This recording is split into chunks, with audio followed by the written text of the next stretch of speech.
I don't know about you guys, but I'm sort of happy in our profession that there's not a ton at stake. That is when we're learning to do radio and broadcasting. I'm Marcy Marcusa. This is Manitoba with Corey Funk. Hello. And with Abby Adiyemi. Hello. We have a story on the podcast today, though, where there is a lot at stake if you have to do real-world learning. Red River College Polytech has got a new way for medical students to learn their craft. I don't have a lot of medical skills. You, Abby? I took a training with the St. John's Ambulance, CPR training, and it was an eye-opener because, I've always seen it in movies, and I never really found myself in a situation where I have to learn how to do that chest compression thing. Did you do it with a person? Because back in the day, I did that at the side of the pool. You had to kind of do it with a person. And I was admittedly always nervous.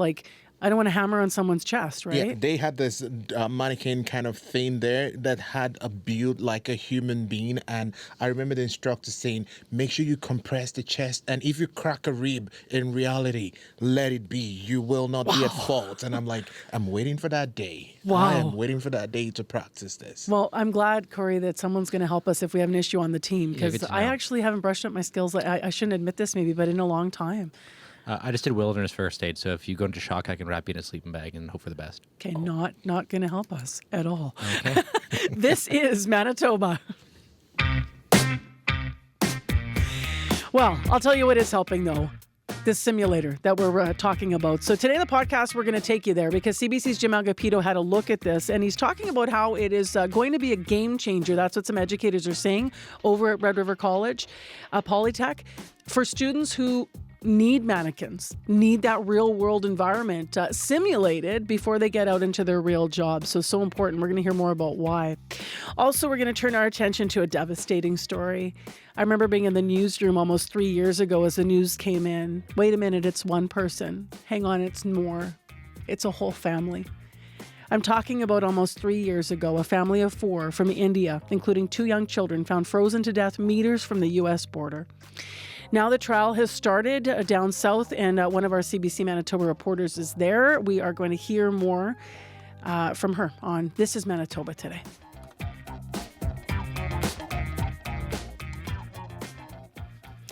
Let's start, though, with the story about this simulator. So with the help of the province over at Red River, they've just opened their new Interdisciplinary Health and Community Service Simulation Center. I had to read that. It's a big title.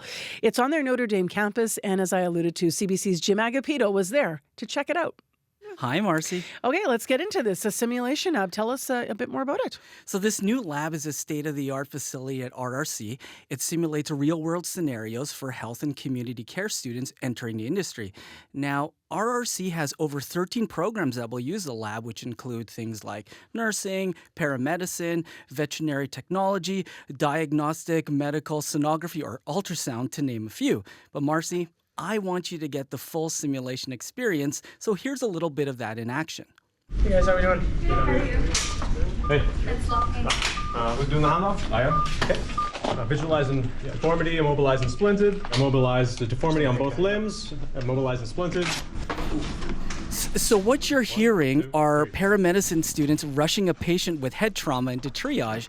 Now, nursing students quickly work with them to get them off that gurney, which you hear there, into a hospital bed. And this is the first time all of these students have worked together. So here's how paramedicine student Dylan Geddes felt about the situation you just heard.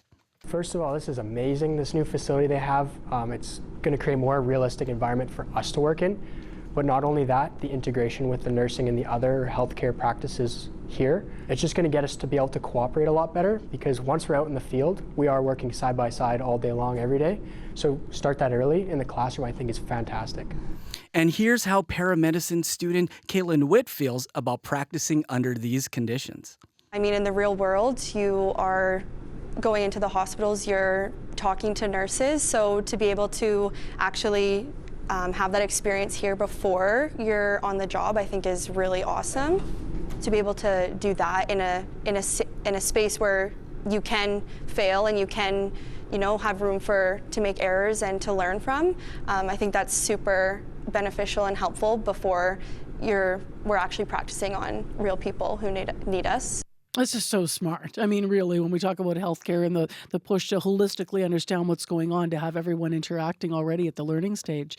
What does it look like, the actual simulation lab? Well, Marcy, besides the hospital in Triage Rouge, there's a mock apartment, paramedicine station, ultrasound facility, boardrooms, and every piece of mobile medical equipment you can imagine. Now, it even has a lecture theater where students can peer into the simulations live, and it's great because they broadcast their classes to its many remote schools around the province. And there's even a room for the Indigenous community to smudge. They included a smudge room. Yeah, that was a conscious choice in the facility's design. RRC wanted to ensure that Indigenous students are comfortable within our healthcare system. So not only does the lab focus on Western medicine, but it also accommodates traditional medicine as well. And all the facility rooms have Indigenous names, and an Indigenous artist put beautiful floral murals on the walls. Well, what kind of a facility, like for this kind of learning in these students, did RRC have before this, Jim? Well, before that, Marcy, I gather was pretty tiny in comparison. Allison Cooper, who's the chair of nursing labs and simulations at RRC, can fill you in on that. So 10 years ago, when I started in the nursing department, we didn't have any simulation. So I came on board as sort of the simulation expert, and we converted a storage room. So 600 square foot storage room. We literally moved buckets and mops out of it to build our first simulation space, which we still use today. We had a baby monitor that we got off Kijiji to watch the students in the space. To over 16,000 square feet is just incredible in 10 years. And to have the college see that simulation is such an important part of training all of our healthcare students is so lovely, that they've invested in this and realized that this is such an important piece. Now, Allison says they've gone from having one bed in one room in 600 feet to 6 innovative spaces that house multiple beds with all new technology to help. It's quite a difference, Marcy. And visually, if people are watching on YouTube this morning, or if you check out the video online, you're going to see it really looks like a hospital unit, right?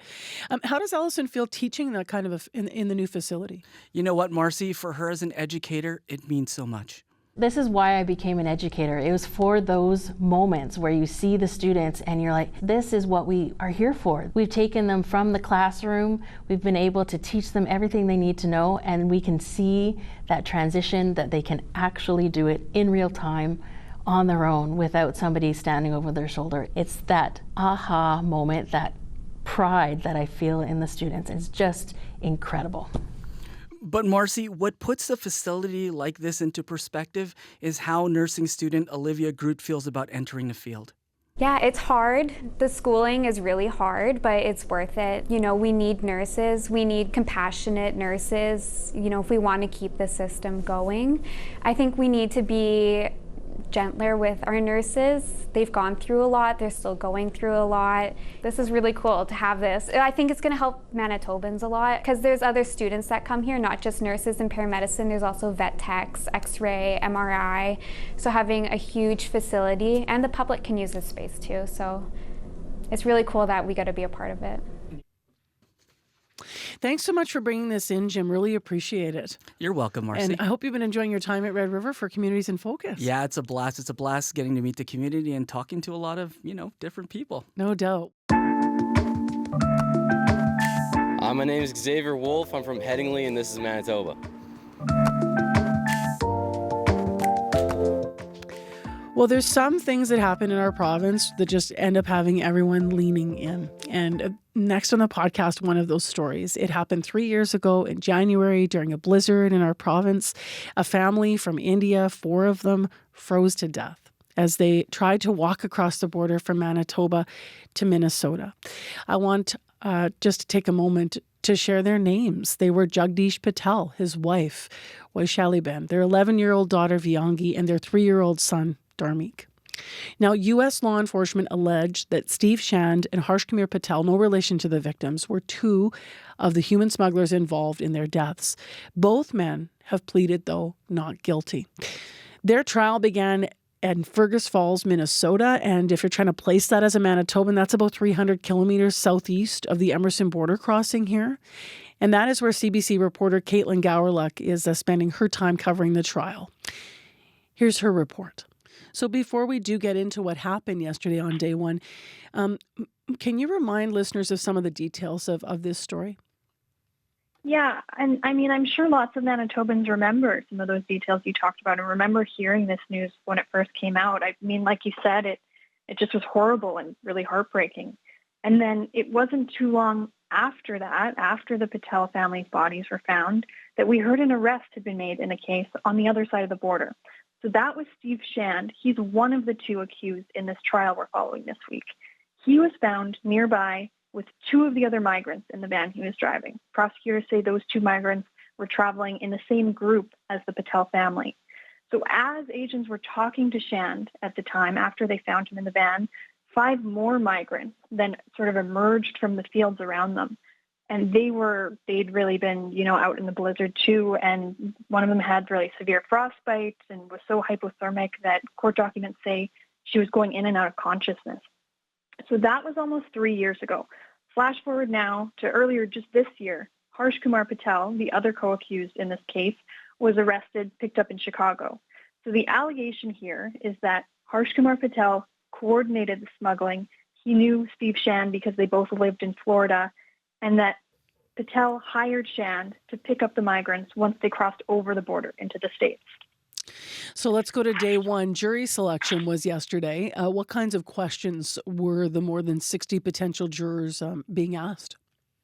Yeah, so it was a pretty wide range, actually, but there were also some common themes. So several questions had to do with things like, people's views on topics like immigration, law enforcement, things that are sort of related to this case. For example, a couple of people raised their hands when asked if they had strong opinions about the immigration system that might affect them. One guy raised his hand when the judge asked if anyone had ever had an unpleasant experience with immigrants. Jurors also were asked about things like whether they'd worked in law enforcement, whether they've had bad experiences with law enforcement, where they get their news, all kinds of things. And some of those questions actually did end up leading to several people being excused from the jury pool. Several people said they didn't feel they could be impartial, and that included some who said they had just been following the case too closely to be impartial. Other people said they felt they'd be biased by the fact that the case involved the deaths of young children. Caitlyn, what did the prosecution and the defense say in their opening arguments? So for the prosecution, they say it really boils down to one thing, and that's that they allege that these two men put profit above people's lives as part of a large human smuggling scheme. They also told jurors that they can expect to hear evidence during the trial this week, including seeing text messages that they say show the accused, both of them, knew the dangers of the extreme weather that they're alleged to have sent those migrants out into. And the defense, on the other hand, had totally different stories. So Steve Shand, his defense lawyers described him as sort of an unsuspecting cab driver who only knew his co-accused because Patel would hire him to drive his associates around Florida, where we know they both lived. Shand's lawyer said when those gigs started taking him further north, though, closer to the border, he didn't question it at first. He thought, I'm just driving a cab. It's what I do for a living, right? And his defense says by the time he realized something was off, it was too late. And then Patel's lawyers, on the other hand, have a totally other story. They say investigators just straight up got the wrong guy. His lawyers told jurors that they won't hear any evidence that Patel conspired with anyone about anything because that evidence just doesn't exist. The lawyer kind of described his client as someone who came to the U.S. from India for the same reason that a lot of people do, right? They see it as this land of opportunity. And he said on one hand, his client was sort of unlucky in that he says he got to America and ended up being wrongfully accused of something he didn't do. But he also said he feels his client is lucky to have ended up in a place where he's considered innocent unless proven guilty. I understand the defense tried to have some evidence withheld from the jury yesterday. What happened? Yeah, so that actually happened like first thing yesterday morning, so before the jury was even chosen. And usually, like if that happened in Canada, that would mean we couldn't talk about it, right? Because the jury didn't hear it. But the rules are a little bit different in the States. We're allowed to. So here's what happened. The issue there was about whether jurors should be shown photos of the Patel family's frozen bodies. One of the defense lawyers argued that he felt that would only cause extreme prejudice to the accused.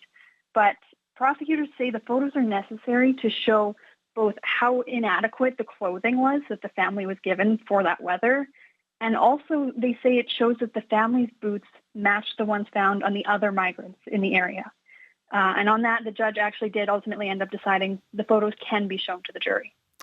What can we expect as this trial is going to continue this week, Caitlyn?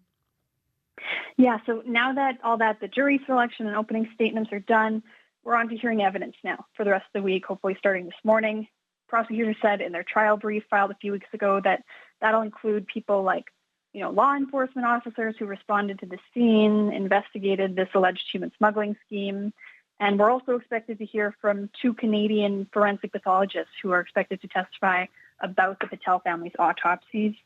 Another kind of interesting thing here, is that there are some other witnesses who prosecutors say may be called. So we don't know if we'll hear from these people, but that list includes a man who prosecutors say was actually part of this human smuggling scheme. And he sent many of those migrants to Manitoba to cross into Minnesota around the same time as the Patels.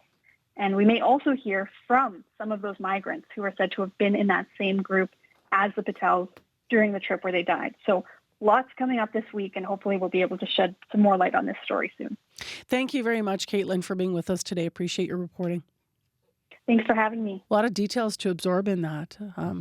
It's quite a story. Yeah, I'm actually just looking at the picture right now of the family. It's heavy, especially the picture of that little boy.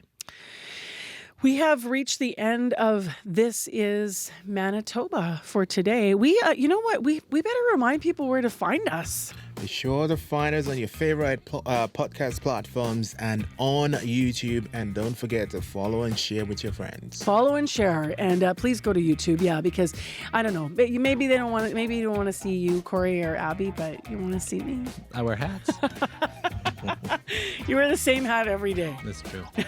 But maybe I'll change it. You'll see. Ooh, an enticing reason to like us, to follow us and share. This is Manitoba. I do like your